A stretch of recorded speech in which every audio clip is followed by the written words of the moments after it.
কি খবর প্রিয় তারকা শিক্ষার্থীরা, বাংলা প্রথম পত্রের আরও একটি ক্লাসে তোমাদের সবাইকে স্বাগতম জানাচ্ছি। সবাই অ্যাজ সুন অ্যাজ পসিবল ক্লাসে জয়েন হয়ে যাবে এবং আমরা খুব দ্রুত আমাদের আজকের পড়া শুরু করে দেব। আজকের আলোচনা বেশ সহজ, কমপ্লেক্স কিছু নেই, সাহিত্যের বেশ কিছু ছন্দ মুখস্থ করার ঝামেলা নেই। আজকে আমরা সহজভাবে একটি কবিতা পড়ব, যে কবিতার ভিতরে মারপ্যাচ অল্প একটু আছে কিন্তু পড়া সহজ। অনেকেই কনফিডেন্ট ফিল করো এই কবিতাটা পড়ার সময়, কিন্তু কিছু কিছু জায়গায় তোমরা ভুল করো। যে ভুলগুলো ধরিয়ে দেওয়ার জন্যই আজকের ক্লাস, এবং সেই ক্লাসে তোমাদের সবাইকে স্বাগতম জানাচ্ছি এবং সবাই খুব দ্রুত ক্লাসে জয়েন হয়ে যাও। আমরা পড়া শুরু করে দিব এবং আলোচনা আমাদের হতেই থাকবে BC দুটো ইউনিটেরই। তারকা শিক্ষার্থীরা যারা ক্লাস করছো সবাই খুব দ্রুত ক্লাসটাতে জয়েন হয়ে যাও।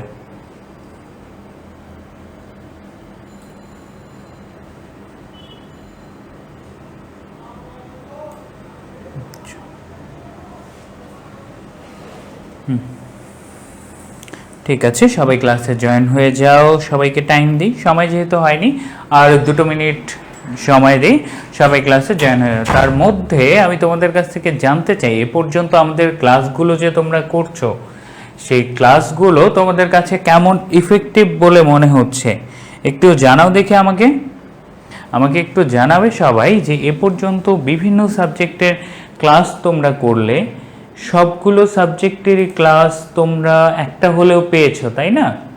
সবগুলো টপিক ভিত্তিক, আন্তর্জাতিক জিকে বলো বা হচ্ছে তোমাদের দুই ক্ষেত্রেই তোমরা পেয়েছো। তাহলে আমি এখন তোমাদের কাছ থেকে জানতে চাচ্ছি যে এই ক্লাসগুলো করে তোমাদের অনুভূতিটা কেমন। সবাই ক্লাসে জয়েন হোক, 2 মিনিট সবার জন্য অপেক্ষা করে আমরা পড়া শুরু করে দিব। আর পরীক্ষায় কিছু জনের রেজাল্ট একেবারে আশাহতর চেয়েও খারাপ পর্যায়ে। তোমরা কি রেগুলার ক্লাস করো না, বা ক্লাস গ্যাপ দিয়ে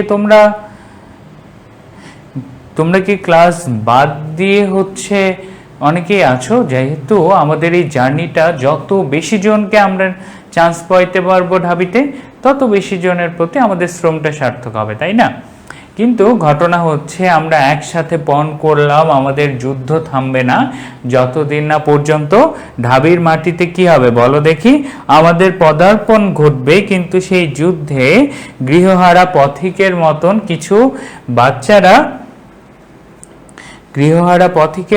কিছু বাচ্চারা কি হয়েছে বলো দেখি, পথ থেকে সরে এসেছো। ক্লাসে রেগুলার লাইভ করা শিক্ষার্থীর সংখ্যা কমে যাচ্ছে, এটাই স্বাভাবিক। এই জিনিসটা তোমরা যারা এখন রেগুলার ক্লাস করছো তাদেরকে কেন বলছি, বলার কারণ আছে। এই সেম জিনিস তোমাকে করা যাবে না বা তোমার করা যাবে না, সেই সেম রাস্তায় তোমার হাঁটা যাবে না। হয়তো কোনো জায়গায় একটু গ্যাপ দেখবে, ভাববে একদিন গ্যাপ দিয়ে দেয়, এগুলো তো রেকর্ড থাকে, আমি করেই নিতে পারবো। এরকম করে একটা দিন যেতে যেতে তোমার দিনগুলো খুব আস্তে আস্তে করে পার হয়ে যাবে। তোমাদের সামনে একটা রিয়ালিটি রাখি, ঢাকা বিশ্ববিদ্যালয় এই স্বপ্নের একটা পার্ট। কিন্তু প্রথমেই বলেছি আমাদের সব শিক্ষার্থী যদি মিলাই তাতেই হয়ে যায় 8000-এর মতন শিক্ষার্থী, সেখানে ঢাবিতে সবাই চান্স পাবে না। দেন নেক্সট স্টেপ হচ্ছে পাবলিকিয়ান হওয়ার। সেখানে যারা যুদ্ধ করবে তারা হচ্ছে নতুন তো অন্য গ্রুপের আছেই সেকেন্ড টাইমাররা। এখন সেকেন্ড টাইমার ব্যাচের কিন্তু অলরেডি তাদের ক্লাস শেষ বলতে সবগুলো টপিক তাদের একবার পুরোপুরি আমাদের এরকম ইন ডিটেলস ক্লাসে পড়া শেষ। তারা এখন রিভিশন পিরিয়ডে যাবে। তো তারা 1 বছর আগে পড়েছে, আমাদের কাছে ভালোভাবে পড়েছে। তোমরা যখন পড়বে তাদের কি হয়ে যাবে বলো দেখি, রিভিশনটা ডান হয়ে যাবে। তাহলে সেই রকম এক্সপিরিয়েন্স যোদ্ধাদের সাথে ফাইট করতে হলে তোমাকে এই সময়ে কোনো একটা ক্লাস, ইভেন কোনো একটা পার্ট বাদ দেওয়ার সুযোগ নেই। সো যদি তাল মিলিয়ে চলতে চাও তবে একটু কষ্ট করতে হবে। এবং মাথায় যারা এখনো ধারণা রাখতেছো যে ভাইয়া আমি একটু গ্যাপ দিব, রেকর্ড করো, সমস্যা নেই। অবভিয়াসলি কারো টাইমের প্রবলেম হতে পারে, সবার সাথে টাইম ম্যাচ হবে না, বাট ক্লাসের টাইম বা ক্লাস যেভাবে রুটিনে আগায়, যদি কিছুটা মিস হয়ে যায়, 2 দিন তোমাদের রিভিশনের টাইম থাকে, এই 2 দিনের মধ্যে by hook or by crook complete করে ফেলবা। ঠিক আছে? সো সেই জায়গা থেকে আমরা এখন ঝটপট করে মেন্টাল প্রিপারেশন নিই। আজকের পড়াটা খুব মজা লাগবে, সহজ পড়া। সেই সহজ পড়াটা পড়ে নিই। বাংলা ফার্স্ট পেপারে কিছু সহজ টপিক আসে, আবার পরবর্তীতে এমন একটা টপিকে চলে যাব মাথা ঘুরে যাবে এত তথ্য। এটাই বাংলা সাহিত্যের বিষয়। রস বুঝতে পারলে সহজ, না হলে কঠিন। ঠিক আছে? সো চলো আমরা আমাদের পণ শুরু করে দিই, পড়ায় ঝাঁপিয়ে পড়ি। আজ পড়বো আমরা সোনার তরী, রবীন্দ্রনাথ ঠাকুর। এখন কেন? কারণ হচ্ছে রবীন্দ্র সাহিত্য আমরা পড়ে ফেলছি, আমাদের অপরিচিতা, আর সোনার তরীর জন্য আগে আর কোনো কবি পরিচিতি পড়তে হবে না। সেম ওয়েতে এরপর আমরা নজরুল সাহিত্য পড়বো, সেই তারপরে আমার পথ আর বিদ্রোহীর জন্য আমাদের কোনো কবি পরিচিতি পড়তে হবে না। সেম বিষয়ের আমরা এখন ডিরেক্ট কবিতায় ঝাঁপিয়ে পড়বো। সো আমাদের ফার্স্ট সেগমেন্ট হচ্ছে ক্লাসের শব্দার্থ দিয়ে শুরু। যে বেসিক কিছু শব্দার্থ থাকে যেগুলো জানলে এমসিকিউ পারবে, কবিতাও বুঝতে পারবে, দুটো একসাথে হবে। ঠিক আছে? ওকে, ক্লিয়ার ভাইয়ারা? সো মেন্টালিটি যখন তোমাদের গঠন করা শেষ, যারা সবাই সালাম দিয়েছো সবাইকে ওয়ালাইকুম আসসালাম একবারে। ঠিক আছে? সো চলো আমরা এখন পড়ায় চলে যাই। ফার্স্ট থিং আসে হচ্ছে গরজে। গরজ শব্দের দুটো অর্থ আছে, কি বলো দেখি? গরজ শব্দটা অনেক অর্থে দেমাক অর্থে ব্যবহার করা হয়। আমাকে গরজ দেখাতে আসবে না, দেমাক দেখাতে, রাগ বা কি বলো দেখি, ক্ষোভ দেখাতে আসবে না। কিন্তু এই ক্ষেত্রে গরজ শব্দটা গর্জন শব্দ অর্থে ব্যবহৃত হচ্ছে। তাহলে সোনার তরী কবিতায় গরজে শব্দটি কোন অর্থে ব্যবহৃত হয়েছে বলো দেখি? গর্জন অর্থে, অর্থাৎ মেঘের গর্জন বা মেঘের শব্দ অর্থে ব্যবহৃত হয়েছে। গরজের আরেকটা অর্থ জেনে যাও, কি বলো দেখি? দেমাগ বা কি বলো দেখি, ক্ষোভ। ঠিক আছে? ওকে, ক্লিয়ার ভাইয়েরা? হ্যাঁ, এটা তোমাদের জন্য কোর্সে চান্স থাকবে ভাইয়া। আমাদের পরবর্তীতে তোমরা ভাবো যে আই এডুকেশন জাস্ট তোমাদেরকে অ্যাডমিশনে চান্স পাইয়ে দিয়ে শেষ, বিষয়টা এমন না ভাইয়া। আমাদের পুরো স্টেপ বাই স্টেপ তোমাদের পূর্ববর্তী যারা আছেন তাদেরকে নিয়ে আমরা কাজ করেছি, ক্যারিয়ার ডেভেলপমেন্ট নিয়ে। শুধু ঢাবিতে চান্স পেয়ে গেলেই যে হয়ে গেল, বিষয়টা এমন না। পরের লাইফ নিয়ে ক্যারিয়ার সেমিনার, কিভাবে কথা বলবে, কিভাবে ভার্সিটি লাইফে গিয়ে প্রেজেন্টেশন দিবে, ডমিনেট করবে ভার্সিটি লাইফ, সবকিছুই হবে। এখন তোমাদের সাথে কানেকশন শুধু অ্যাডমিশনের পড়া নিয়ে। অ্যাডমিশনের পড়া কমপ্লিট করো, তারপর তোমার ক্যারিয়ার লাইফের কি কি জিনিস লাগবে, আই এডুকেশন ক্যারিয়ার তোমার জন্য আছে, স্কিল সেট শুরু থেকে সবকিছু হবে। এই কয়টা মাস পড়া বাদে কোনো স্কিলও গঠনের দরকার নেই, কিছুই দরকার নেই, শুধু পড়বা আর পড়বা। ওকে, চলো এখন ফার্স্ট থিং প্রথমেই চলে আসি, তারপরে আসে গগন বা আকাশ। গগন মানে আকাশ, এটা আমরা সহজেই জানি। এরপরে দুটো শব্দ আসে, দুটো শব্দ একই জিনিস বোঝায়। খুরধারা মানে খুরের মতো ধারালো, খড় পরশা মানে ধারালো বর্ষা। খুরধারা মানে কি? খুরের মতো ধারালো। খুর কি? এটা আমরা সবাই জানি। তো তোমাদেরকে এখন একটা আমি প্রশ্ন করব, আমাকে বলো দেখি ভাইয়া, ছেলেরা সবচেয়ে বেশি কাকে, বলো দেখি, ছেলেরা সবচেয়ে বেশি কাকে বিশ্বাস করে? বলো, ছেলেরা সবচেয়ে বেশি কাকে বিশ্বাস করে? এটা বলার কারণ আছে, দেখি উত্তরটা কে দিতে পারো। ছেলেরা কাকে সবচেয়ে বেশি বিশ্বাস করে? ঠিক আছে? ওকে, হ্যাঁ সমস্যা নাই, তোমাদের জোবায়ের ভাইয়া আর আমি মিলে রান্নার একটা কোর্স নিয়ে আসবো। ঠিক আছে? কিভাবে রান্না করবে সেটা নিয়ে। ওকে, আগে তোমরা এখন পড়ায় মনোযোগ দাও।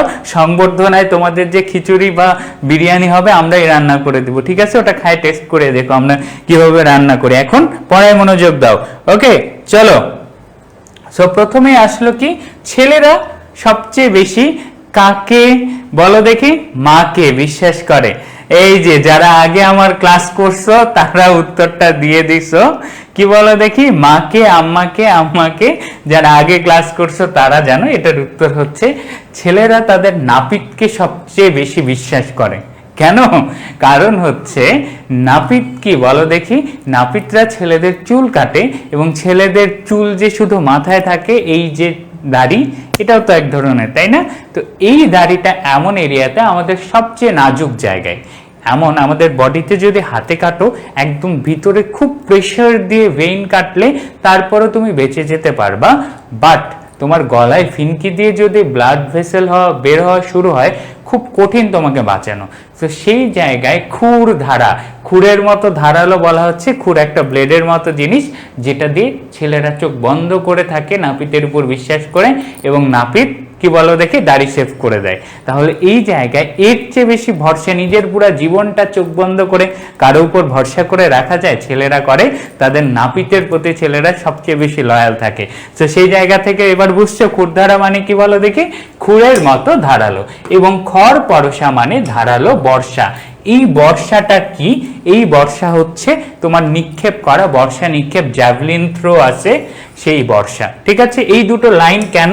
এই দুটো লাইন বলার কারণ হচ্ছে কি বলো দেখি? মেয়েরা কাকে আমাদের জানার দরকার নেই, আমাদের ছেলের জানার দরকার ছিল। আমাদের পড়ার সাথে রিলেশন ছিল, পড়ার সাথে রিলেশন নাই, এখন মেয়েদের আলোচনা নাই। ঠিক আছে, মেয়েরা মন খারাপ করিও না। খুর ধারা, খড় পরশা, পড়ায় ব্যাক করো। এই যে এই দুটো শব্দ সোনার কবিতায় কেন ব্যবহার করা হয়েছে? ব্যবহার করার কারণ কি? ব্যবহার করার কারণ হচ্ছে নদীর স্রোত বোঝাতে। সোজা কথায় নদীর স্রোত বা নদীর স্রোতের ভয়াবহতা বোঝাতে ব্যবহার করা হয়েছে। তাহলে ক্লিয়ার ভাইয়া যে এমন বেশি নদীর স্রোত সেটা খুরের মতো ধারালো, ধারালো বর্ষার মতো ধারালো, খুব জোরে আসছে। তরু ছায়া মসি মাখা, এটা কি বলো দেখি? এটা একটা কমপ্লেক্স সন্ধি সাধিত শব্দ, যেখানে তরু পাবা, আবার ছায়া পাবা, আবার মসি পাবা, আবার মাখা পাবা, একসাথে সবগুলোর জগাখিচুড়ি করেছে। তরু মানে কি বলো দেখি? গাছ।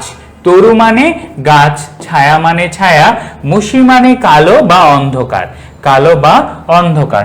তাহলে গাছের ছায়ায় অন্ধকার জায়গা বোঝাতে কি বলো দেখি? গাছের ছায়া অন্ধকার জায়গা বোঝাতে ব্যবহার হয়। এখান থেকে মসি শব্দটা অ্যাডমিশনে চলে এসেছিল, নোট করে ফেলো সবাই। মসি মানে কি? কালো বা অন্ধকার অর্থে ব্যবহার হয়। মসি কি অর্থে? কালো বা অন্ধকার অর্থে ব্যবহৃত হয়। ঠিক আছে ভাইয়েরা? ওকে, ক্লিয়ার? তারপরে ভাড়া ভাড়া, ভাড়া ভাড়া অর্থ, ভাড়া মানে আমরা বলি না, অনেক এলাকায় বলে এই ভাড়াটা দে তো, ভাড়াটা ধান রাখার পাত্র অর্থে ভাড়া ভাড়া মানে হচ্ছে অনেকগুলো কি বলো দেখি? ধান রাখার পাত্র একসাথে। শীটের সব আছে, এই যে এর মাঝখানে আমি যেগুলো আলাদা করে তোমাদেরকে বলবো সেগুলো শীটের মধ্যে দাগাবা। যেমন এর মধ্যে আলাদা করে আছে হচ্ছে মসি, মসি মানে কি? কালো, শীটের পাশেই নোট করে ফেলবা, কালো বা অন্ধকার। তারপরে খড় পরশা, তরু ছায়া, মসি মাখা দ্বারা কি বোঝায়? দুটোই নদীর স্রোত অর্থে ব্যবহৃত হয়। ঠিক আছে, ওকে। চলো এখন শব্দার্থ আমরা ওয়ার্ম আপ করলাম, এবারে আমরা কাটা ছিঁড়া করব। কি করব বলো দেখি? অপারেশন থিয়েটারে নামে গিয়েছি, সোনার তরীর লাশ, আর আমরা এখন সোনার তরীর লাশটা কাটে দেখব যে সোনার তরীটা কই থেকে আসছে। ঠিক আছে, তো আমাদের এখন সেগমেন্ট হচ্ছে সোনার তরীর ব্যবচ্ছেদ। সোনার তরীর ব্যবচ্ছেদে আমরা জানবো সোনার তরী কবিতাটা কি, কেমন কবিতা, কই থেকে আসছে। সোনার তরী একটি রূপক কবিতা। কি কবিতা? প্রথমেই পেয়ে গেলাম রূপক কবিতা। কবিতার ধরনের মধ্যে রূপক কবিতা একটা ধরন, এটা কিন্তু ছন্দের উপর নির্ভর করে নয়, কবিতার অর্থের উপর নির্ভর করে। কিসের উপর? অর্থের উপর নির্ভর করে। তাহলে তোমাকে যদি বলে সোনার তরী কবিতা কিসের উপর নির্ভর করে রূপক কবিতা, সেটা হবে কবিতার অর্থের উপর নির্ভর করে একটি রূপক কবিতা। এখন বলবা ভাইয়া রূপক কবিতা কি, তাই না? বলো দেখে, এখন বলবা যে ভাইয়া রূপক কবিতা কি। ক্লিয়ার? তাহলে এইবারে রূপক কবিতাতে যায় আমরা একটু আলাদা করে আমাদেরকে পড়তে হবে। রূপক কবিতাতে গিয়ে কি বলো দেখি? আলাদা করে পড়তে হবে, এটা আজকেই জানাবো, এরপরে আর রিপিট করব না। রূপক শব্দটার সোজা কথা, আমি মুখের মধ্যে একটা মাস্ক পরে তোমাদের সামনে আমার আসল চেহারাটা লুকাচ্ছি। সোজা কথা কি? আমি মাস্ক পরে আমার আসল চেহারাটা লুকাচ্ছি। আমি তোমাদের সামনে দেখাচ্ছি একরকম, আমি ভিতরে আরেক রকম। সেম ওয়েতে একটা রূপক কবিতার অর্থ পাবা দুইটা। রূপক কবিতার কয় ধরনের অর্থ থাকে? দুই ধরনের, একটা হয় সাধারণ অর্থ, আরেকটা কি অর্থ বলো দেখি? রূপক অর্থ। তাহলে মুখোশ পড়া রূপক কবিতায় কয়টা অর্থ পাবো? একটা পাবো সাধারণ অর্থ, আরেকটা পাবো হচ্ছে গিয়ে আমরা গিয়ে কি অর্থ বলো দেখি? রূপক অর্থ। তাহলে কবিতার অর্থের উপর নির্ভর করে সোনার একটি রূপক কবিতা। রূপক কবিতার কয় ধরনের অর্থ থাকে? দুই, সাধারণ আর রূপক। সাধারণ অর্থ কবিতার প্রথম দিকে, মানে তোমাদেরকে আমি যে নকল রূপটা আমার দেখাচ্ছি সেই রূপটা হচ্ছে কি বলো দেখি? একটা অর্থ থাকবে। আমি ধরো তোমাদেরকে দেখাচ্ছি আমি খুবই অসহায় নিরীহ মানুষ, আমার নিরীহতার মধ্য দিয়ে জীবন চলতেছে, তো আমার এই রূপ, ভিতরে ভিতরে আমি প্রেডেটর, আমি খুবই শয়তান মানুষ, ঠিক আছে? তাহলে যদিও বা না, যাই হোক, তো সেই সেম ওয়েতে সাধারণ অর্থে যেটা দেখাবো সেটা সাধারণ অর্থ, যেটা ভিতরে লুকায় রাখবো সেটা রূপক অর্থ। সোনার তরী কবিতায় সেম সাধারণ অর্থে আমরা জানবো বৃষ্টি হচ্ছে, বৃষ্টির মধ্যে একজন কৃষকের ধানগুলো ডুবে যাচ্ছে, সে খুব সংশয়ে আছে, কষ্টে আছে, সোনার তরী আসে, তার ধানগুলো নিয়ে চলে যায়, তার সম্পদগুলো নিয়ে যেতে পারে, কিন্তু সে এই নদীর কূলে একা পড়ে থেকে যায়। অর্থাৎ একটা কৃষকের কষ্টের কাহিনী। অপরদিকে ভিতরে গেলে পাবো মানুষের কর্মফল চেতনা, যে এই দুনিয়ার জীবনে মানুষ যে বেঁচে থাকবে না মহাকালে, বরং কি শুধুমাত্র তার সৃষ্টিকর্ম বেঁচে থাকবে, এটাই ভিতরের চেহারা। ক্লিয়ার ভাইয়া? তাহলে ক্লিয়ার হয়ে গেছে? এই সেম ওয়েতে আমরা সোনার তরী কবিতাটা পড়ব। প্রথম কাটাছিড়া করে আমরা এটাই পাইলাম যেটা একটা রূপক কবিতা।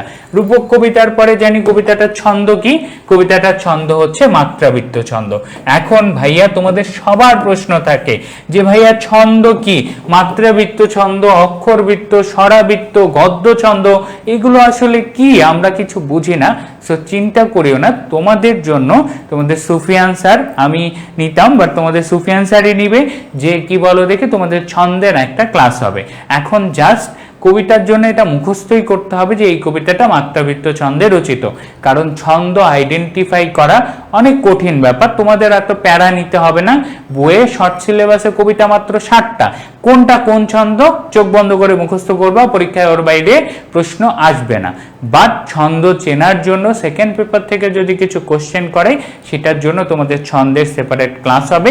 আমি যদি এখন একটা ছন্দ বুঝাইতে যাই আমার আধা ঘন্টা লাগবে, সেই কারণে আমাদের মেইন পড়া আর হবে না। ওকে, ছন্দের তোমাদের সেপারেট ক্লাস আছে, তাই এই প্রশ্নগুলো মনের মধ্যে ছন্দ নিয়ে যত প্রশ্ন আছে সব প্রশ্ন ছন্দের ক্লাসের জন্য ধরে রাখো। ওকে, ঠিক আছে। তাহলে কি বলো দেখি? আমরা জানলাম সোনার তরী রূপক কবিতা একটি মাত্রাবৃত্ত ছন্দে রচিত কবিতা। কি ছন্দে রচিত কবিতা? মাত্রাবৃত্ত ছন্দে রচিত কবিতা। ঠিক আছে, এটা নেওয়া হয়েছে কোথা থেকে? সোনার তরী কাব্যগ্রন্থ থেকে নেওয়া হয়েছে কোথা থেকে? সোনার তরী কাব্যগ্রন্থ থেকে নেওয়া হয়েছে, সোজা বিষয়। ক্লিয়ার? ওকে। তারপরে এইবারে আসে কাহিনী। ভাইয়া তোমরা প্রুফ চাচ্ছিলা, ওই যে প্রকাশিত, এটা নিয়ে তোমাদের অনেকের কনফিউশন যে ভাই এক প্রমাণ দেন আমাদেরকে, যে প্রকাশিত আর রচিত নিয়ে ঝামেলা কোথায়। প্রমাণটা এই সোনার তরী কবিতায় পায়ে যাবা, যে রবীন্দ্রনাথ লেখে এক টাইমে, পাবলিশ করে আরেক টাইমে। কিভাবে? দেখো, সোনার তরী কবিতাটি রবীন্দ্রনাথ ঠাকুর কুষ্টিয়ার শিলাইদহে পদ্মাবক্ষ বোটে বসে 1891 সালে লিখছে। কত সালে লিখছে? 1891 সালে লিখছে। কবিতাটি প্রকাশ পাইছে 1894 সালে। এখন রবীন্দ্রনাথ ঠাকুর 1891 সালে যে লিখছে, এটার প্রমাণ কোথায়? তো এটাও বলে দেই, যখন কোনো লেখক কবিতা লেখেন, লেখার পরে সেটা যখন শেষ হয় তার একটা সিগনেচার থাকে। এই সিগনেচারের নিচে তিনি ডেট প্লাস সাল লেখেন। ঠিক আছে, ডেট প্লাস সাল লিখে রাখেন, যেখান থেকে এটা লেখার টাইমটা বোঝা যায়।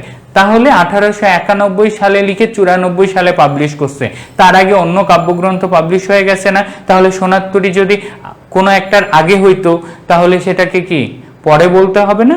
এই সেম থিং প্রকাশিত আর রচিত, এটা নিয়ে যাদের মনে এখনো কনফিউশন আছে, প্রমাণটা জেনে নাও। তাহলে জেনে রাখো, সোনার তরী কবিতাটা কত সালে? 1891 সালে কুষ্টিয়ার শিলাইদহের কোথায় বসে? পদ্মাবক্ষ বোটে বসে। কে রচনা করেন? রবীন্দ্রনাথ ঠাকুর। কত সালে পাবলিশ হয়? 1894 সালে প্রকাশিত হয়। কত সালে প্রকাশিত হয়? 1894 সালে প্রকাশিত হয়। এবং ঠিক আছে, ওকে। তারপরে কবিতাটিতে স্তবক আছে কয়টি? কবিতাটিতে স্তবক আছে 6টি। এখন স্তবক কি আগেই বলছি, এগুলো কিন্তু তোমাদের বারবার বলবো না। স্তবক যারা এখনো জানে না জেনে রাখো, কবিতার বেশ কয়েকটা লাইন একসাথে মিলে নির্ধারিত অর্থ প্রকাশ করলে সেটাই স্তবক। এবং আমাদের সোনার তরী কবিতায় স্তবক আছে 6টা, প্রত্যেকটা স্তবকের লাইন আছে 7টা, 6 7 42। স্তবককে লাইন দিয়ে একটা স্তবকে যা লাইন আছে মোট স্তবকের লাইন সংখ্যা দিয়ে গুণ করলে কবিতার লাইন পাওয়া যাবে, কারণ প্রত্যেকটা স্তবকের লাইন সংখ্যা সব সময় সমান হয়। তাহলে সোনার তরী কবিতায় কি বলো দেখি, মোট লাইন কয়টা? 42টা লাইন। তাহলে সোনার তরী কবিতার কাটাকাটি আমাদের শেষ, একদম বাদ। এবার আমরা চলে যাব কি বলো দেখি, এই যে কবিতার এই যে রূপক অর্থ, সাধারণ অর্থ, যত ঝামেলা এখন ব্লেন্ডারে ব্লেন্ড করে জুস আবারও আমাদের রেডি হবে সোনার তরী কবিতার। ঠিক আছে, ওকে, ক্লিয়ার?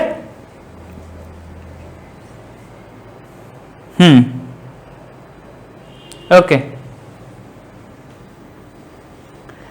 পদ্মাবক্ষ কি একটা নদী? না ভাইয়া, ও বলে দেই, দেখো কুষ্টিয়ার শিলাইদহে পদ্মাবক্ষ বোটটার নাম।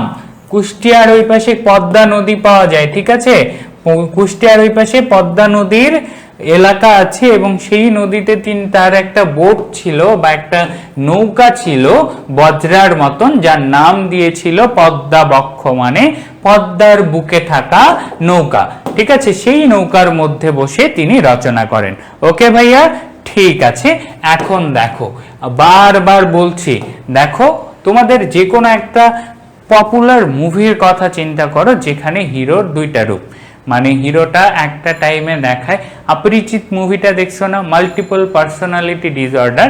এই কবিতায় সব সময় যখন পড়বা দুইটা জিনিস ভাববা, অ্যাডমিশন অনুযায়ী ডিরেক্ট প্রশ্ন করবে আর বলবে কি বোঝানো হয়েছে। আবারও বলছি, ডিরেক্ট প্রশ্ন করবে, কুলে একা কে বসে আছে, তখন বুঝবা নরমাল কৃষকের কথা বলতেছে।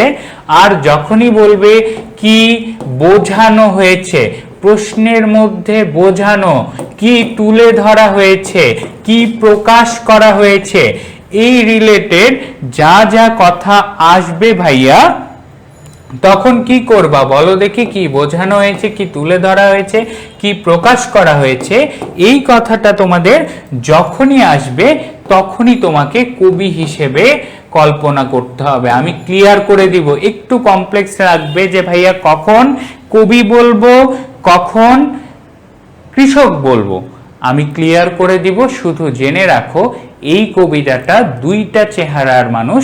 তোমাদের সামনে আমি দেখাচ্ছি আমি কৃষক, ভিতরে আমি কবি। ক্লিয়ার? তোমাদের সামনে দেখাচ্ছি আমি কৃষক, ভিতরে আমি কবি। কৃষকের ঘটনা তোমরা নরমালি পড়বা, ভিতরে পড়বা কবির মনের যে তিনি জীবন নিয়ে যা ভাবে সেই জীবন দর্শনটা প্রকাশ পাবে। তাহলে সোনার তরী কবিতায় একটা গভীর জীবন দর্শন প্রকাশ পেয়েছে। এটা এমসিকিউ এর জন্য নোট করে রাখতে পারো, গভীর জীবন দর্শন। এই জীবন দর্শনটা কি? মানুষের কর্মফল চেতনা। মানুষের কি বলো দেখি? মানুষের কর্মফল চেতনা। আরো কি হইতে পারে বলো দেখি? মানুষের কর্মফল চেতনা। আরো একটা লাইন হইতে পারে গভীর জীবন দর্শন, মানুষের কর্মফল চেতনা। মানুষ মরে যাবে, মানুষের নশ্বর চেতনা, অর্থাৎ নশ্বর মানে যা নষ্ট হয়ে যায়। এই ধরনের থিওরিগুলো এই কবিতা থেকে আমরা পাবো। ঠিক আছে, তাহলে গভীর জীবন দর্শন পাবো, মানুষের কর্মফল চেতনা পাবো। তারপরে কি বলো দেখি? তারপরে পাবো হচ্ছে মানুষের নশ্বর চেতনা। এগুলো জুস, অর্থাৎ কবিতাটা জুস করলে এই জিনিসগুলো আমরা পাবো। ক্লিয়ার? ওকে, চলো এখন আমরা পরবর্তী অংশে চলে যাই। এবার কবিতার লাইন। বারবার বলতেছি, কবিতাটা খুবই সহজ, লাইনের অর্থ খুবই সহজ, সিম্পল কথা বলছে, কিন্তু কোনটার অর্থ কি এটা খালি বের করতে হবে। এইটুকু একটু ছোট্ট কাজ। চলো শুরু করি। নরমালি আমি কৃষক হিসেবে কথা বলছি, ঠিক আছে? কৃষক হিসেবে যখন কথা বলবো, নরমালি কৃষকরা যেহেতু সবসময় এডুকেটেড হয় না, তাদের মতো নরমালি কথা বলবো। কবি হিসেবে যখন বলবো একটু সুরে বলবো। গগনে গরজে মেঘ ঘন বরষা, কুলে একা বসে আছি নাই ভরসা। গগনে মেঘ গর্জছে গর্জাচ্ছে, এই গরজ মানে কি বলো দেখি, গর্জন করছে। কুলে একা বসে আছি নাহি ভরসা, এটা কার কথা, কৃষকের কথা। এই জায়গা থেকে একটা লাইন পাবা, একা বসে আছি, একা বসে আছি নিরুপায় ভরসাহীন একেলা, এই রিলেটেড যত শব্দ সোনার তরী কবিতায়, কুলে একা কে বসে আছে, কৃষক বসে আছে, কে নিরুপায়, কৃষক নিরুপায়, কৃষক কিভাবে বসে আছে, ভরসাহীন ভাবে বসে আছে, কৃষক কেমন, একেলা, অর্থাৎ একেলা একা বসে আছে, নিরুপায়, হতাশ। তারপরে কি এই রিলেটেড যত প্রশ্ন আসবে সোনার তরী কবিতায় সব উত্তর হবে একটা কৃষক। কি উত্তর হবে, একটা কৃষক। ক্লিয়ার? সোনার তরী কবিতায় নিরুপায়কে কৃষক যখন ডিরেক্ট প্রশ্ন করবে, আগেই বলছি কৃষক হিসেবে উত্তর করবা একদম। যতগুলো এমসিকিউ গেল। তারপরে কি, রাশি রাশি ভাড়া ভাড়া, ধান কাটা হলো সারা, ভরা নদী খুর ধারা, খড় পরশা, কাটিতে কাটিতে ধান এলো বরষা। একদম বেসিক লাইন, যে কি বলো দেখি, কৃষক ধান কাটতে কাটতে নদীর স্রোত চারপাশে, বৃষ্টি চলে আসলো।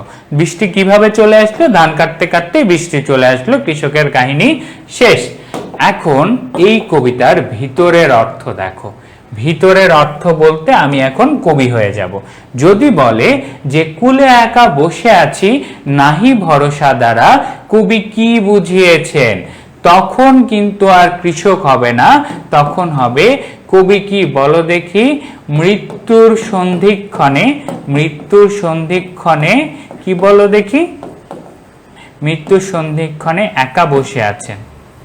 অর্থাৎ কবি, আমরা যে নিঃসঙ্গ, মৃত্যু শয্যায় আমরা যে এককভাবেই থাকবো, আমাদের সাথে আমরা কাউকে পাবো না, সেটাই কি বলো দেখি, সেটাই এই কবিতায় ফুটে উঠছে এই লাইনে।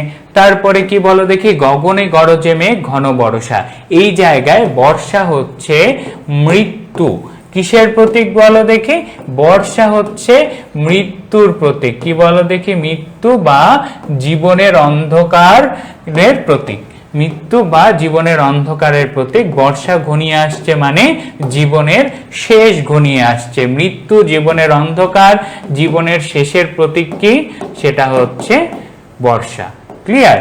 রাশি রাশি ভাড়া ভাড়া, ধান কাটা হলো সারা, এই জায়গায় আসলে কি বুঝিয়েছে, যে কবি তার জীবনে অনেক অনেক সৃষ্টিকর্ম, অনেক অনেক সাহিত্য রচনা করেছেন, সেগুলো রচনা করা তো শেষ হয়ে গেছে, কিন্তু চারপাশে ভরা নদী খুর ধারা খড় পরশা। অর্থাৎ কি বলো দেখি, এই যে আমাদের মহাকাল, এই মহাকালের স্রোত কি বলো দেখি, চারপাশে খুব দ্রুত গতিতে আসছে, এবং আমি এই সৃষ্টি করতে করতেই আমার মৃত্যু, জীবনের অন্ধকার, জীবনের শেষ চলে আসছে। ক্লিয়ার ভাইয়া? ওকে।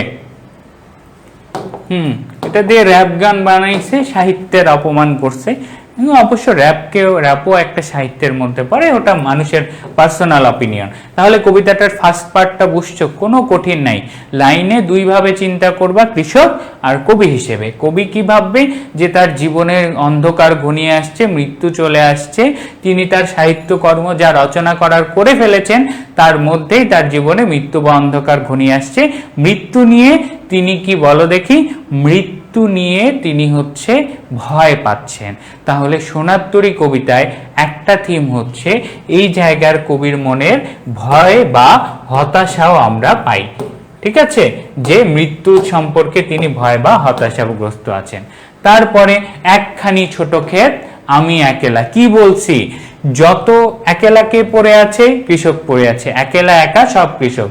চারিদিকে কি খেলা করছে, বাঁকা জল খেলা করছে। সোনার তরী কবিতায় চারিদিকে কি খেলা করে, বাঁকা জল খেলা করে। পরপারে কি আঁকা যায়, কি দেখা যায়, এই প্রশ্নের উত্তর যে পারবা তার জন্য একটা চকলেট। জ্ঞানমূলক কোশ্চেন, আমরা প্রথমবারে জ্ঞানমূলক পড়ব, তারপরে ভিতরের অর্থ পড়ব। ঠিক আছে? ওকে, একটা ফাঁকা জায়গায় প্রশ্নটা লিখি, পরপারে কি দেখা যায়, ভালো করে বুঝে উত্তর করবা। পরপারে কি দেখা যায়, উত্তর করো দেখি, পরপারে কি দেখা যায়। কঠিন ভাষা, আয় হায় স্যার আমাদের কমেন্ট দেখতেছে, হ্যাঁ কেন দেখবো না।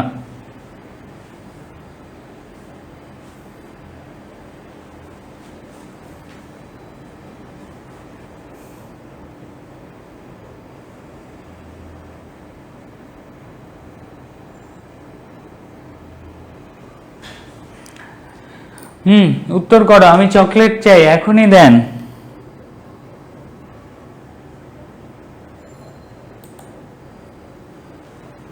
আর কাজ সেম কমেন্ট এক জায়গায় ওপেন করে দিয়ে গেছে, ওয়েট, ওকে।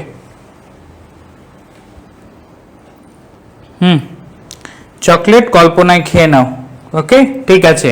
তাহলে যারা বলছো অনেকেই কি হয় বলো দেখি, পরপারে দেখে আঁকা গ্রাম উত্তর করো। কি উত্তর করো ভাইয়া? গ্রাম উত্তর করো, কিন্তু ভুল ভাইয়া। পরপারে দেখা যায় কি বলো দেখি, পরপারে দেখা যায় গাছের ছায়া অন্ধকার জায়গা, অর্থাৎ নদীর ওই পারে কি দেখা যায়, গাছের ছায়া অন্ধকার, তার ওই পারে আর দেখা যাচ্ছে না।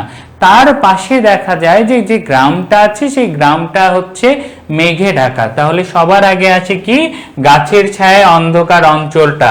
তাহলে পরপারে কি দেখা যায়, সোজা কথা, গাছের ছায়া অন্ধকার দেখলে তো গাছই দেখা যাবে না, পরপারে দেখা যায় গাছ। এটা অ্যাডমিশনে আসে একটা কোশ্চেন, ঠিক করে নাও, ঠিক আছে। পরপারে দেখা যায় কি বলো দেখি, গাছ দেখা যায়। গাছ যদি অপশনে না থাকে তখন উত্তর করবা যে পরপার হিসেবে গ্রামকেও তুলনা করছে, তখন গ্রাম উত্তর দিব, বাট অপশনে যদি গাছ থাকে গাছ উত্তর। ঠিক আছে ভাইয়া, ক্লিয়ার? ওকে। পরপারে দেখি আঁকা তরু ছায়া মসিমাখা তো আর অপশনে আসবে না, এইভাবে গাছ গ্রাম এগুলো অপশনে আসবে, ঠিক আছে। তাহলে পরপারে কি দেখা যায়, গাছের ছায়া অন্ধকার অঞ্চল। তারপরে প্রশ্ন হচ্ছে গ্রামখানি কিসে ঢাকা? গ্রামখানি কিসে ঢাকা বলো দেখি, গ্রামখানি মেঘে ঢাকা। গ্রামখানি কিসে ঢাকা? গ্রামটা মেঘে ঢাকা, ঠিক আছে, ওকে। তারপরে প্রশ্ন হচ্ছে সোনার তরী কবিতাটি কোন সময়ে লেখা হয়েছে, বা সোনার তরী কবিতায় কোন সময়ের আলোচনা করা হয়েছে?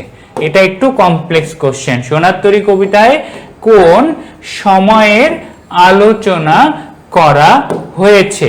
উত্তর করো দেখি ঝটপট, বাকিটা বুঝে নাও। সোনার তরী কবিতায় কোন সময়ের আলোচনা করা হয়েছে? ওকে ঠিক আছে, উত্তর করো দ্রুত। সোনার তরী কবিতায় কোন সময়ের আলোচনা করা হয়েছে? গুড জব বর্ষা, সকাল। ইয়েস, দুটো আছে, যদি কাল বলে সেটা হচ্ছে বর্ষাকাল। এটার প্রমাণ আমরা কই পাইলাম, বৃষ্টি হচ্ছে সেই জন্য বর্ষাকাল না।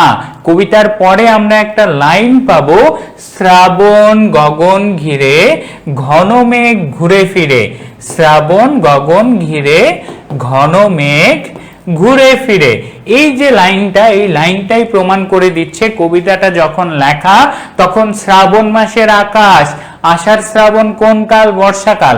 আমরা প্রমাণ ছাড়া কোনো কথা বলি না। বৃষ্টি অন্য কালেও হয়, এখনো তো বৃষ্টি হচ্ছে ঢাকা শহরে, তার মানে কি এখন বর্ষাকাল? বর্ষাকাল তো পার হয়ে গেছে। এই জায়গা থেকে জানি যে শ্রাবণ গগন ঘিরে এটা বর্ষাকাল, এবং দিনের সময় যদি বলো এটা প্রভাত বেলা বা ভোরে লেখা কবিতা। কোন সময়ের আলোচনা হয়েছে? ভোর, একদম ভোরে কৃষক একদম ধান কেটে রেডি, তারপর হুট করে বৃষ্টি পড়ে গেছে। তাহলে প্রভাত বেলা আর শ্রাবণ মাস বা বর্ষাকাল, ঠিক আছে। এপারেতে ছোট ক্ষেত আমি একেলা। এইবারে হয়ে গেল একেলা কে আছে, ছোট ক্ষেতে একেলা কে আছে, কৃষক আছে। জ্ঞানমূলক কোশ্চেন শেষ। কৃষক মুড অফ, কবি মুড অন। অর্থাৎ ভিতরের অর্থ কি? সোনার তরী কবিতায় ছোট ক্ষেত দ্বারা কি বোঝানো হয়েছে?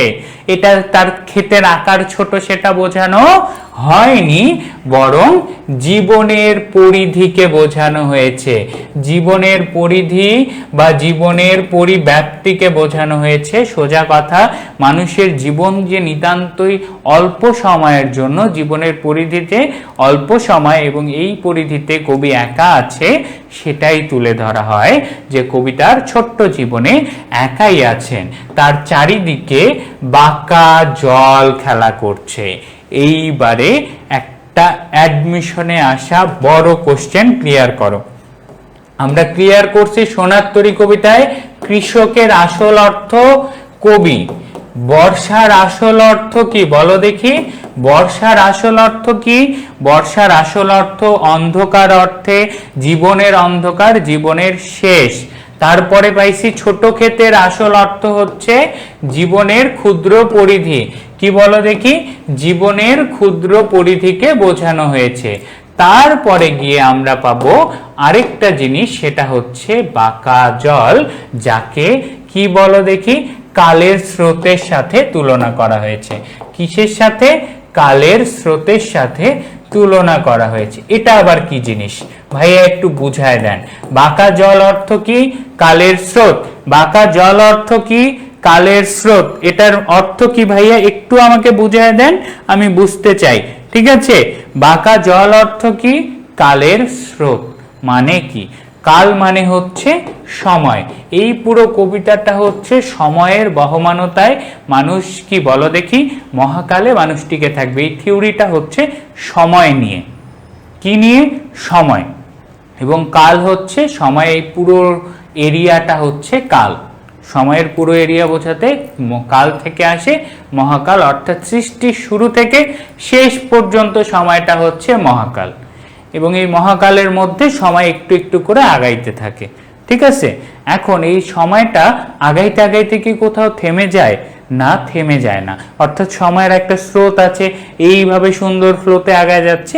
সেই জিনিসটাই এখানে বোঝানো হয় যে বাঁকা জল হচ্ছে এই কালের স্রোতেরই প্রতীক। অর্থাৎ সময় যে বহমান বা প্রবাহমান গতিতে চলে যাইতে থাকে, আমাদের জীবনের সব ঘটনাকে ছাপায় চলে যাইতে থাকে, এটারই প্রমাণ দেয়। তাহলে এখান থেকে আমরা জানতে পারলাম যে চারিদিকে বাঁকা জল করিছে খেলা, মানে কালের স্রোত। কবির কি বলো দেখি? কবির জীবনের এই ছোট্ট পরিধির চারদিকে আছে, যে কোনো সময় এই কালের মধ্যে কবির জীবনের অবসান ঘটতে পারে। কবির জীবনের অবসান ঘটে যাবে বলে কি কাল থেমে থাকবে না? স্রোত, সময় চলতে থাকবে, সময় কারোর জন্য থেমে থাকবে না। এটাই বুঝেছে যে চারিদিকে সময়ের বহমানতা চলতেই আছে, তার জীবনের পরিধি কমতেই আছে। পরের লাইন, পরপারে দেখিয়া কা তরু ছায়া মসিমাখা। এখন সে বলতেছে তার জীবন তো শেষ হয়ে যাবে। জীবনের পরপার বলতে এটা পরকাল বা কি বলো দেখি মৃত্যুর পরবর্তী জীবন বোঝায়।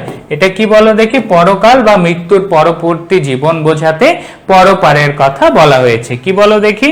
বর্ষা অর্থ, আচ্ছা বর্ষা অর্থ জীবনের শেষকাল, অন্ধকার বা জীবনের শেষের প্রতীক বা মৃত্যুর প্রতীক হিসেবে ব্যবহার করতে পারবে। ঠিক আছে, ওকে।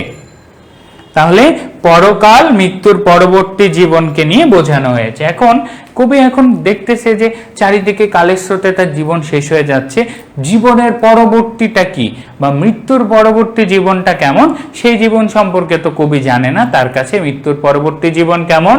কবির কাছে মৃত্যুর পরবর্তী জীবন হচ্ছে অন্ধকার, যেখানে মেঘে ঢাকা, যেটা দেখে কবির মনে আবারও ভয় ঢুকে যায়। তাহলে কবির মতে মৃত্যুর পরবর্তী জীবন কেমন বা পরপার কেমন? কি বলো দেখি? পরপার হচ্ছে মেঘে ঢাকা অন্ধকার, এবং কি যেটা সম্পর্কে কবির কোনো ধারণা নেই। কি বলো দেখি? কবির কি নেই? ধারণা নেই। তাহলে পরপারে কবি কি দেখেন? অর্থাৎ এই যে যায় মৃত্যুর পরবর্তী জীবন সম্পর্কে কবির কোনো ধারণা নেই, এটাকে তার অন্ধকার জীবন মনে হয়। ক্লিয়ার? এইটুকুই এখানে বলে আবার বলেছে যে এখন তো প্রভাত বেলা, তার জীবনে এখনো অন্ধকার আসেনি, কিন্তু তার এই ছোট্ট ক্ষেতে কবি মানে জীবনের এই ছোট্ট পরিধিতে কবি একাই আছেন। ওকে, শেষ। ক্লিয়ার ভাইয়ারা? কবিতাটা খুব সহজ, খালি ছোট্ট ছোট্ট লাইনগুলো বুঝলেই কাহিনী খতম, পয়সা হজম।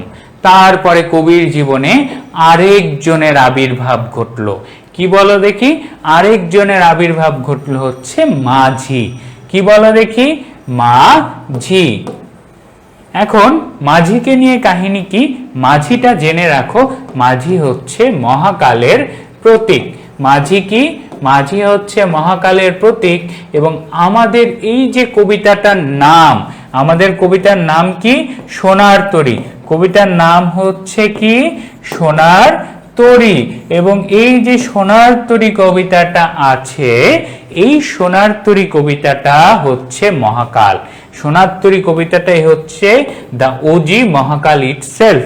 ঠিক আছে, এই দুটো শব্দ জেনে রাখো, পরের অর্থগুলো পড়তে খুব সোজা হবে। মাঝি হলো মহাকালের প্রতীক, রিপ্রেজেন্টেটিভ। হয় না, আমরা অনেক থিওরি দেখি, অনেক ধর্মে আমরা মৃত্যুর জন্য কাউকে একজনকে ভাবি যে ইনি মৃত্যুর দেবতা, পুরাণে আছে না, সেম ওয়েতে মহাকাল বা সময়েরও একজন রিপ্রেজেন্টেটিভ হচ্ছে এখানে মাঝি, যে আর কি সময়ের নিয়মগুলোকে আমাদের সামনে তুলে ধরে। এবং সময় বা মহাকাল হচ্ছে পুরোটাই কি আমাদের সোনার তরী কবিতায়। ক্লিয়ার? তাহলে সোনার তরী কবিতায় কি বলো দেখি? মহাকাল হচ্ছে সোনার তরী, মহাকালের প্রতীক কি? মহাকালের প্রতীক হচ্ছে মাঝি। এটুকু জেনে রেখে এখন আমরা আবার নর্মাল কৃষক হয়ে যাই। চলো ধান কাটি। ঠিক আছে, চলো ধান কাটি। আগে কি ধান কাটবো কৃষক হয়ে? গান গে তরি বে পারে কে আসে? মাঝি আসে। মাঝি পারে কিভাবে আসে? গান গাইতে গাইতে আসে। নর্মাল কোশ্চেন, জ্ঞানমূলক, এগুলো পড়তে হবে। মাঝি কিভাবে তীরে আসে? গান গাইতে গাইতে আসে। মাঝি তীরে কিভাবে আসে? গান গাইতে গাইতে আসে। কৃষকের কাকে দেখে চেনা মনে হয়? কৃষকের মাঝিকে দেখে চেনা মনে হয়। কৃষকের কাকে দেখে চেনা মনে হয়? মাঝিকে দেখে চেনা মনে হয়। ভরা পালে কে চলে যায়? মাঝি চলে যায়। মাঝি কেমন ভাবে চলে যায়? কোনো দিকে না তাকিয়ে চলে যায়। কোনো দিকে না তাকিয়ে চলে যায়। তারপরে হচ্ছে বা নির্বিকার ভাবে চলে যায়। তারপরে অ্যাডমিশনে আসা কোশ্চেন, ঢেউগুলো কিভাবে চলে? নিরুপায় ভাবে। সোনার তরী কবিতায় ঢেউগুলো কিভাবে চলে? নিরুপায় ভাবে চলে। ঢেউগুলি কিভাবে চলে? নিরুপায় ভাবে চলে। দেখে যেন মনে হয় চিনিও হারে। জ্ঞানমূলক কোশ্চেন শেষ। কিভাবে আসে? গান গেয়ে আসে। কৃষকের কাকে দেখে? মাঝিকে দেখে চেনা মনে হয়। মাঝির কি বলো দেখি? ভরা পালে কোনো দিকে না তাকিয়ে যায়। এবং ঢেউগুলো কিভাবে? ঢেউগুলো নিরুপায় ভাবে। কিভাবে? নিরুপায় ভাবে দুধারে ভাঙে। ঢেউগুলো দুধারে কিভাবে ভাঙে বা ঢেউ কিভাবে চলে যায়? নিরুপায় ভাবে। শেষ। কৃষক মোড অফ, কবি মোড অন। এখন আমরা কবি হয়ে যাব। কবি হলে প্রথমেই চলে আসে এই গানটা কি বলো দেখি? এই গানটা হচ্ছে জীবন সঙ্গীত। এই গান কি বলো দেখি? এই গান হচ্ছে আমাদের জীবন সঙ্গীত। এই গান কি? জীবন সঙ্গীত। অর্থাৎ মাঝি মহাকালের প্রতীক হিসেবে, অর্থাৎ সময়ের প্রতীক হিসেবে এসে জীবন সঙ্গীত নিয়ে, জীবনে যে মানুষকে মরতে হবে, এই জীবন সঙ্গীত নিয়েই কি আমাদের মাঝে মহাকালের প্রতীক চলে আসে। এবং যেহেতু আমাদের কাছে, সবার কাছে সময়কে চেনা চেনা লাগে না, যে সময়টা আমাদের সাথেই তো চলছে, আমরাও চলছি, সময়ও চলছে, সময়ের সাথে আমি বড় হচ্ছে, খুব কাছের কাউকে মনে হয়, তাই না? কবিরও ঠিক একইভাবে মহাকালের এই প্রতীককেও নিজের কাছে খুব চেনা চেনা মনে হয়, কিন্তু চেনা চেনা লাগে তবুও চেনা, একটা গান আছে না, সে ওই গানটার মতন হচ্ছে মহাকালের প্রতীককেও আমাদের কাছে কি খুব পরিচিত মনে হয়, যেহেতু আমাদের জীবনের সাথেই মহাকালের সম্পর্ক। তারপরে হচ্ছে লাইনটা চলে আসে, এই লাইনটার ব্যাখ্যা তোমাদের অ্যাডমিশনে আসা, সেটা কি বলো দেখি? ভরা পালে চলে যায়, কোনো দিকে নাহি চায়। এটা সময়ের নির্বিকার চিত্তের প্রকাশ দেয়। মানে সময়, এটার লাইনটার একটাই অর্থ, তুমি মরে যাও, আমি ধরো এখন আমার পা ভাঙে গেল, ঘড়ির কাঁটায় কি 5 মিনিট আমার জন্য ওয়েট করবে? বা আমার পায়ে একটা লাগলো, ব্যথা হচ্ছে, থামবে? থামবে না। সময় ও স্রোত কারো জন্য অপেক্ষা করে না, সেটার প্রুফ হচ্ছে এই লাইনটা। সময় ও স্রোত কারো জন্য অপেক্ষা করে না, এটার প্রুফ কি? এই লাইনটা। ভরা পালে চলে যায়, কোনো দিকে নাহি চায়, সময়ের নির্বিকার চিত্তের প্রকাশক।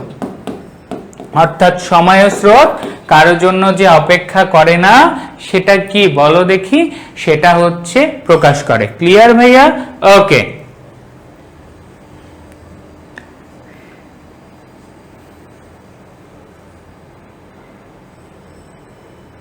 ওকে, সো চলো আমরা যেখানে ছিলাম, ভরা পালে চলে যায়, কোনো দিকে নাহি চায়, এটা দ্বারা সময় স্রোত কারোর জন্য অপেক্ষা করে না। তারপরে ঢেউগুলো আমরা জানি বাঁকা জল, ঢেউ কিসের প্রতীক? কালের প্রতীক। কি বলো দেখি? কালের স্রোত। তাহলে এই যে সময়ের স্রোত এভাবেই নিরুপায় ভাবে চলে যায়, দেখায় যে যাই ঘটুক তার চারপাশে, কবি মরে যাক, কবি বেঁচে থাকুক, কিচ্ছু হবে না, চারিদিকে কালের স্রোত চলতে থাকবে এবং কবির এই মহাকালের প্রতীককে দেখে চেনাই মনে হয়। ক্লিয়ার? খুবই সহজ অর্থ। আমরা কবিতার একদম লাস্টে চলে আসছি। এইবারে এসে আমরা আবার কৃষক হয়ে যাব এবং এখান থেকে একটা প্রশ্ন আসে, সোনার তরী কবিতায় কি বলো দেখি? কৃষক মাঝিকে কয়টা অনুরোধ করে? দেখি কে পারো? সোনার তরী কবিতায় কৃষক মাঝিকে কয়টি অনুরোধ করে? ঝটপট উত্তর দিবা। কয়টা অনুরোধ? উত্তর করো দেখি ভাইয়ারা। সোনার তরী কবিতায় কৃষক মাঝিকে কয়টি অনুরোধ করে? উত্তর করে।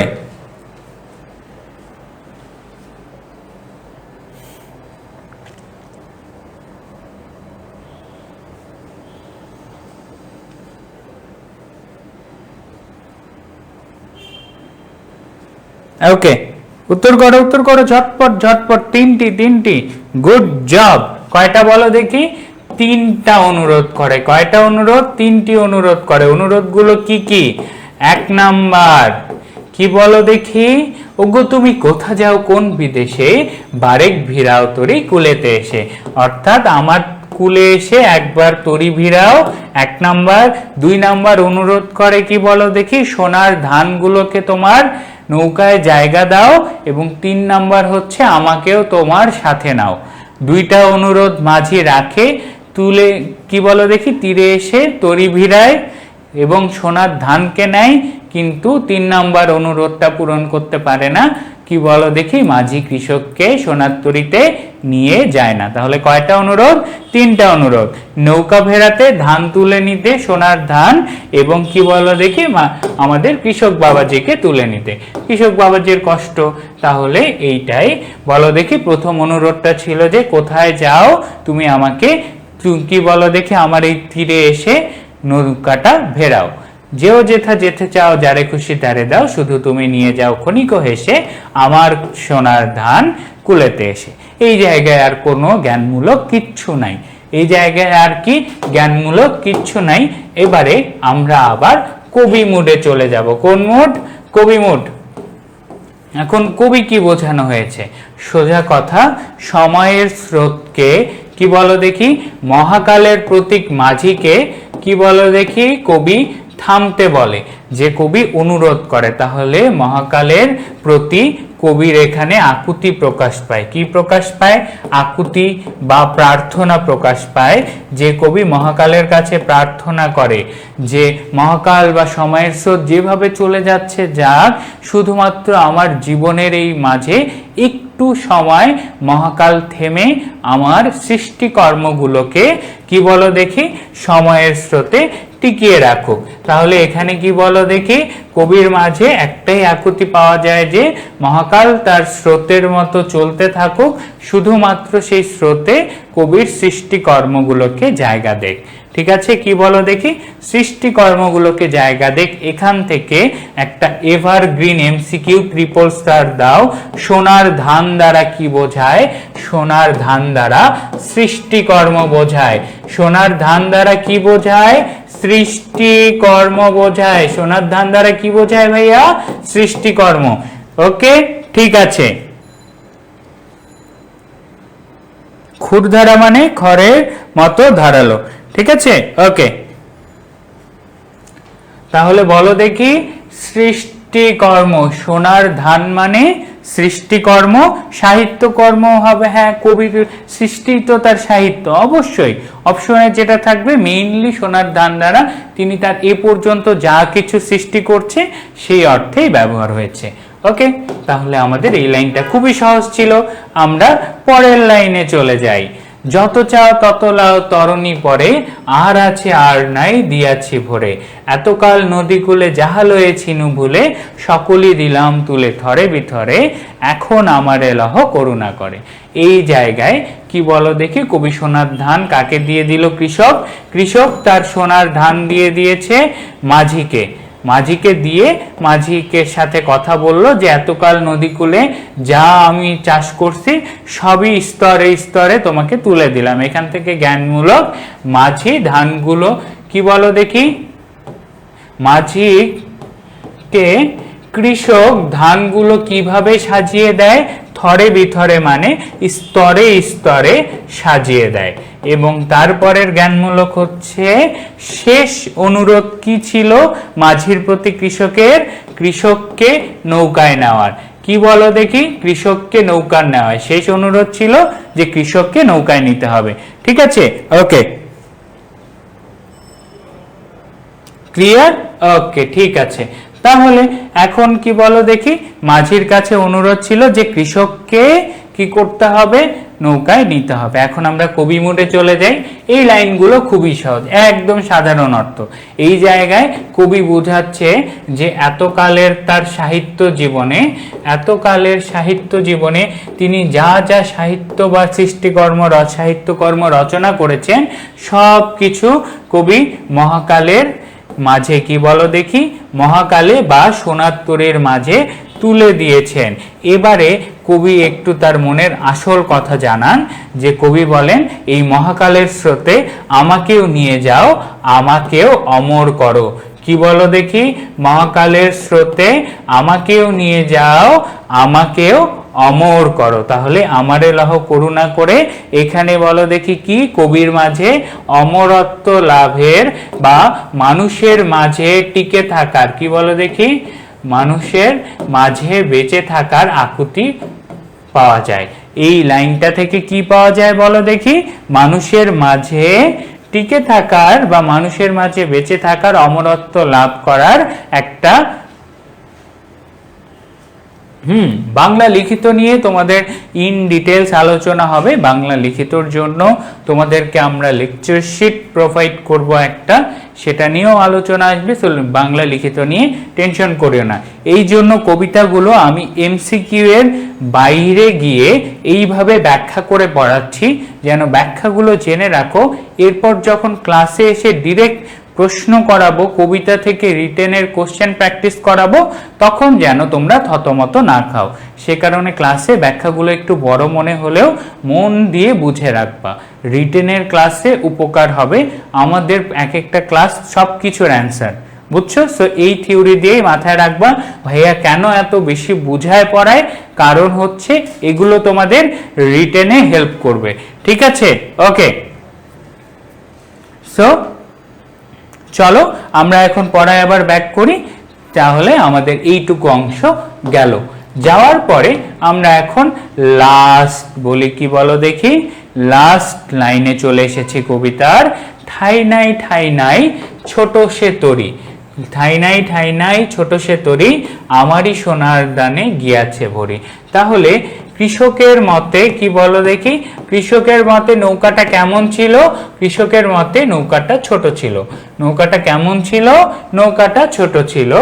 এবং শ্রাবণের আকাশ কেমন মেঘে, এটা অ্যাডমিশনে আসা কোশ্চেন। প্রশ্নটা যদিও ফালতু একটা প্রশ্ন, কিন্তু একটা বিশ্ববিদ্যালয়ে দিয়ে দিয়েছে। প্রশ্নটা জানো, শ্রাবণের আকাশে কেমন মেঘ ঘোরাফেরা করে, বলো দেখি, কেমন মেঘ ঘোরাফেরা করে, ঘন মেঘ। শ্রাবণের আকাশে কেমন মেঘ ঘোরাফেরা করে, ঘন মেঘ। উত্তর করো, ঠিক আছে, ওকে। কি বলো দেখি, শ্রাবণের আকাশে কেমন মেঘ ঘোরাফেরা করে, ঘন মেঘ ঘোরাফেরা করে। ক্লিয়ার ভাইয়া, ওকে।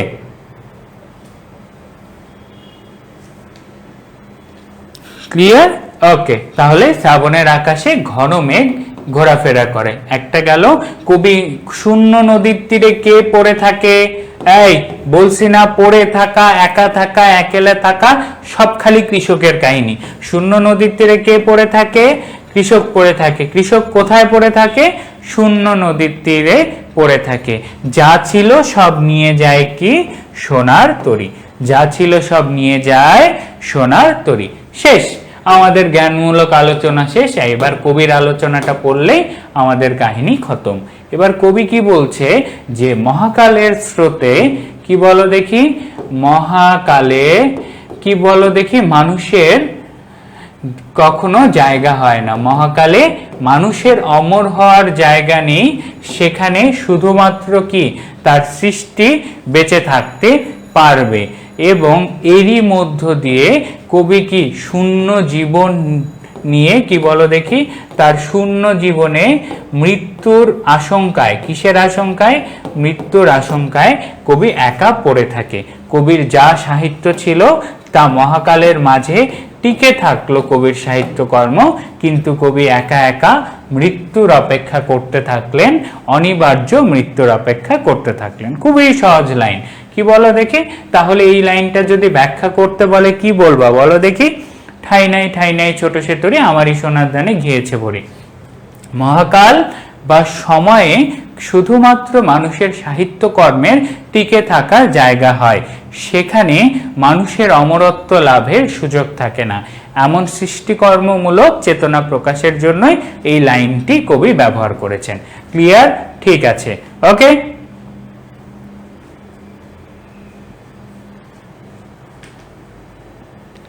ওকে, ঠিক আছে, ক্লিয়ার ভাইয়া? এই যে আলোচনা ছিল বলে শেষ করলো। এখন আমি তোমাদেরকে টনিক দিব। এই যে এতক্ষণ ধরে জুস করলাম, এই জুস করে আমরা কয়েকটা টনিক পাবো। টনিক গুলো খুব ভালো করে মনে রাখতে হবে। ফার্স্ট, কৃষক ইকুয়াল টু কবি। কি বলো দেখি? কৃষক ইকুয়াল টু কবি। বর্ষা ইকুয়াল টু হোয়াট? বর্ষা ইকুয়াল টু হচ্ছে জীবনের শেষ আশঙ্কা। তারপরে কি? অন্ধকার বা মৃত্যুর প্রতীক। তারপরে এই টনিক খেয়ে আমরা আরো পাবো ছোট ক্ষেত। ছোট ক্ষেত জীবনের পরিধি। কেমন পরিধি? জীবনের ক্ষুদ্র পরিধি। জীবনের কেমন পরিধি?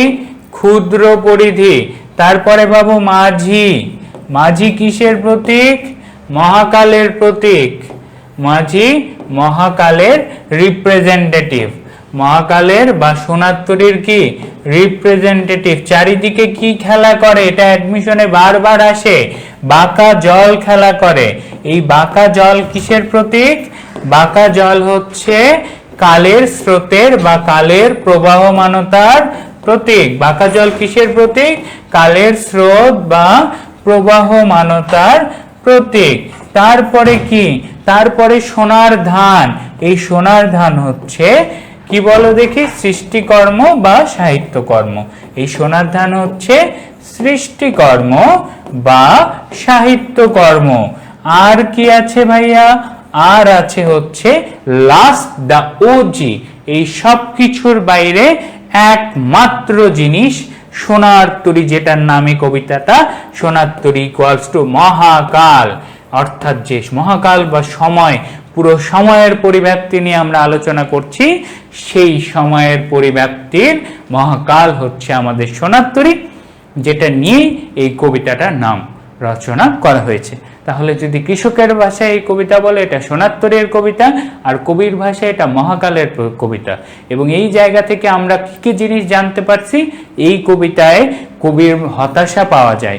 শুনো, এই জিনিসটা যেটা বলবো, আজকে থেকে যতবার আমার কাছে কবিতা পড়বা, অ্যাডমিশনে যতবার কবিতার অ্যান্সার করবা, একটু ভাবে চিনতে ভাইয়ার এই কথাটা মাথায় মনে রাখবা, না হলে খুবই খারাপ অবস্থা হবে। সেটা হচ্ছে যেই কবিতায় যেই বিষয়ে তুলে ধরবে তার বাইরে পাকনামি করে কবিতার ব্যাপারে অন্য কিছু অ্যান্সার করতে যাবা না। উদাহরণ বলি, সোনার তরী কবিতায় কিন্তু প্রকৃতির প্রেম, প্রকৃতি ভালোবাসা, প্রাকৃতিক সৌন্দর্য এরকম কিচ্ছু বলা নাই। মানব প্রেম বলা নাই। সোনার তরী কবিতায় শুধুমাত্র আছে কি? কবির হতাশা, মৃত্যু সম্পর্কে আশঙ্কা, কবির অভিনয়, কি বলো দেখি, নশ্বর চেতনা, মানুষ যে অমর নয় এই চেতনা, মানুষের সৃষ্টিকর্মের চেতনা, মানুষের কর্মফল চেতনা। এই কয়েকটা জিনিস এই কবিতায় আছে। এই কবিতায় কোনো মানব প্রেম নাই, কোনো প্রকৃতি প্রেম নাই, প্রাকৃতিক সৌন্দর্য নাই, বর্ষার প্রকৃতি নাই, কিচ্ছু নাই। এগুলো জাস্ট মেটাফোর। কবিতার মেইন থিম এই কয়েকটা জিনিস। এর বাইরে কোনো অপশন দেখবা ভুলেও দাগাবা না। এই পুরো কবিতাটা একটা জীবন দর্শন, অবিনশ্বর চেতনা, মৃত্যু, তারপরে কি বলো দেখি, মৃত্যু পরে পরবর্তী জীবনের অন্ধকার নিয়ে শঙ্কা, মানুষের সৃষ্টিকর্ম নিয়ে চেতনা, কর্মফল চেতনা, যা কর্ম পাবে সেই ফলটাই মানুষের মাঝে টিকে থাকবে, এই থিওরি, এর বাইরে কবিতায় কিচ্ছু নাই। ক্লিয়ার ভাইয়া? ওকে। তারপরে হচ্ছে হ্যাঁ, সময়ের বহমানতার আলোচনা আছে। এই যে কথা, প্রত্যেকটা কবিতা পড়ে আমি লাস্টে এরকম করে বলে দিব যে এই কবিতার এই থিম টাচ করছে, এর বাইরে কিচ্ছু টাচ করেনি। তো এই জিনিসটা ভালো করে মাথায় রাখবা যেন অ্যান্সার করতে পারো। ঠিক আছে, একদম ক্লিয়ার হয়ে গেছে, এবং এই ক্লিয়ার কনসেপ্ট দিয়ে আমাদের কবিতাও খতম। কি বলো দেখে, আমরা এখন কবিতার একটু বিশদ আলোচনা করে দেখি। সোনার তরী কবিতাটা রচিত কিসের? শ্রাবণ মাসের প্রেক্ষাপটে। এর ভিতরে লুকানো আছে কি? জীবন দর্শন, ঢাকা জল, কাল স্রোতের প্রতীক, গ্রাম কিসে ঢাকা? মেঘে ঢাকা, সময় প্রভাত বেলা, সোনার ধান দ্বারা মানুষের কর্মফল, সৃষ্টিকর্ম, এগুলো মানুষের কর্মফল চেতনা, কৃষকের অতি চেনা মনে হয় মাঝিকে। কৃষক কুলে কিভাবে বসে আছে হতাশা ভাবে, ভরসাহীন ভাবে, চারপাশে খেলা করছে কি? ক্ষুরধারা নদীর স্রোত ইকুয়ালস টু বাঁকা জল। একই জিনিস, বাঁকা জল বা নদীর স্রোত একই অর্থে ব্যবহৃত হয়। ক্লিয়ার? মাঝি কিভাবে তরি বইছিল, গান করতে করতে, এগুলো সব পারবো আমরা এখন। কৃষকের অতি চেনা মনে হয় মাঝিকে, নিরুপায় ভাবে দুধারে ভাঙে ঢেউ, ঢেউগুলো কিভাবে ভাঙে? নিরুপায় ভাবে। তরি ভরে গিয়েছে কিসে? সোনার ধানে। এবং আমরা ছায়া পাই গাছের, সময় প্রভাত বেলার, মাস শ্রাবণ, ঋতু বর্ষা, এগুলো তো সব পাই। একদম বেসিক জিনিস। আমাদের কবিতার আলোচনা আলহামদুলিল্লাহ খতম। পড়তে পড়তে কবিতা শেষ, এটাই বাংলা ফার্স্ট পেপার। উপন্যাসে যায় প্যারা খাবা, নজরুল সাহিত্য পড়তে গিয়ে প্যারা খাবা, এগুলো জায়গা নিয়ে একটু ঝামেলা হবে। কিন্তু তার বাইরে যখন আমার সাথে কবিতা পড়বা, একবার রস উপলব্ধি করবা, আর কবিতা নিয়ে কোনো ঝামেলা নেই। ওকে, ঠিক আছে। সোনার ধান, হ্যাঁ সাহিত্যকর্ম হবে ভাইয়া, যে না বলছো সমস্যা নাই। সোনার ধান সৃষ্টিকর্ম অর্থে হয়, অর্থাৎ সাহিত্যকর্ম তো একটা সৃষ্টি, তাই না? ওই অর্থেও ব্যবহার করা যাবে, সমস্যা নাই। মেইনলি এই কবিতাটা সবার জন্য, সবাই তো আর কবি না। তার কি, তার হচ্ছে সে যে কাজ করে যাবে, সেই কাজগুলো, তার কর্মগুলো বা তার সৃষ্ট কর্মগুলোই হয়ে যাবে। ওকে, ক্লিয়ার? ওকে ভাইয়া, প্রশ্ন ব্যাংক কোনটা কিনলে ভালো হবে? আমরা বই সাজেস্ট করি না ভাইয়া, আমি কোনো বই সাজেস্ট করি না। তোমরা যে কোনো প্রশ্ন ব্যাংক নিতে পারো। প্রশ্ন ব্যাংক নিলে প্রশ্ন পাল্টায় যায় না, সেম প্রশ্নই থাকে। সো দেখবা যে বইয়ের মধ্যে প্রশ্ন বেশি সালের আছে সেই বইটা নিবা, শেষ। ওকে, আর কিছু?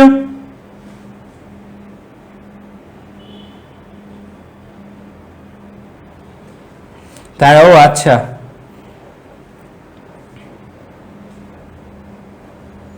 ওকে। অপ্রয়োজনীয় সময়ের মূল্য সবাই বুঝবে না, এরকমই হবে সময়ের স্রোতে। এবং তোমাদের লাস্ট থামো, তোমাদের জন্য একটা মেটাফোর, এটা আমার গত ব্যাচেও বলা, যে দেখো তোমাদের জন্য আই এডুকেশনটা কি জানো? তোমাদের জন্য আই এডুকেশনটা হচ্ছে কি বলো দেখি, তোমরা বর্তমানে কোন পর্যায়ে আছো? কৃষক। তোমাদের এই সোনার তরীটা আছে না, এই সোনার তরীটা হচ্ছে আই এডুকেশন। তারপরে এর মধ্যে বাংলা ফার্স্ট পেপারে মাঝি হচ্ছি আমি, তোমাদের স্বর্ণ ভাইয়া, তোমাদের জন্য থামছি, তোমাদেরকে জায়গা করে দিচ্ছি। আর এই যে হচ্ছ তোমরা, এই যে কি বলো দেখি, তোমরা এই সোনার তরীতে যায়, আমাদের এইটার ডেস্টিনেশন কোথায়? আমাদের ডেস্টিনেশন হচ্ছে ডিইউ, ইউনিভার্সিটি অফ ঢাকা, এবং একটা পাবলিক ইউনিভার্সিটি। এটা কি বলো দেখি, এটা হচ্ছে আমাদের ডেস্টিনেশন। এখন এর মধ্যে যারা সময় নষ্ট করবা, তাদের মধ্যে কেউ কেউ এখান থেকে ঢেউ আসে, তাদেরকে তুলে নিয়ে যাবে। আর যারা আমাদের দেখানো পথে আগাবা, ইনশাল্লাহ আমরা আই এডুকেশনের সোনার তরীতে উঠে ঢাকা বিশ্ববিদ্যালয়ের স্বপ্ন পূরণ করব। ঠিক আছে? ওকে, সেই শুভকামনা নিয়ে সবার কাছে থাকলো, একসাথে আমরা স্বর্ণ ভাইয়ার সোনার তরীতে তোরে ইনশাল্লাহ, কি বলো দেখি, স্বর্ণ সোনা একই জিনিস। ওকে, তাহলে স্বর্ণের তরীতে চড়ে আমরা ঢাবিয়ান হওয়ার স্বপ্ন পূরণ করব। ওকে, ঠিক আছে। ক্লিয়ার ভাইয়া? ওকে, সবার জন্য শুভকামনা এবং আজকের ক্লাসটা এখানেই শেষ করে দেই। সবাই ভালো থাকবে, সুস্থ থাকবে, আল্লাহ হাফেজ। ওকে, ঠিক আছে।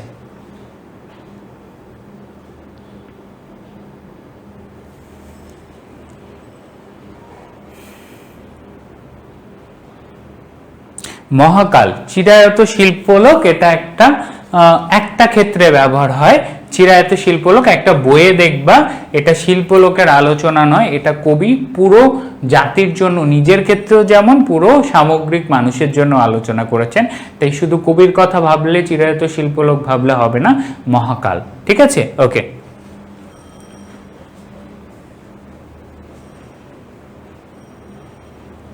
ওকে। বাংলা রিটেন ক্লাসের আপডেট গ্রুপে জানতে পারবে, কোনো সমস্যা নেই। সবার জন্য শুভকামনা। আসসালামু আলাইকুম, দেখা হবে বিজয়ে। ওকে।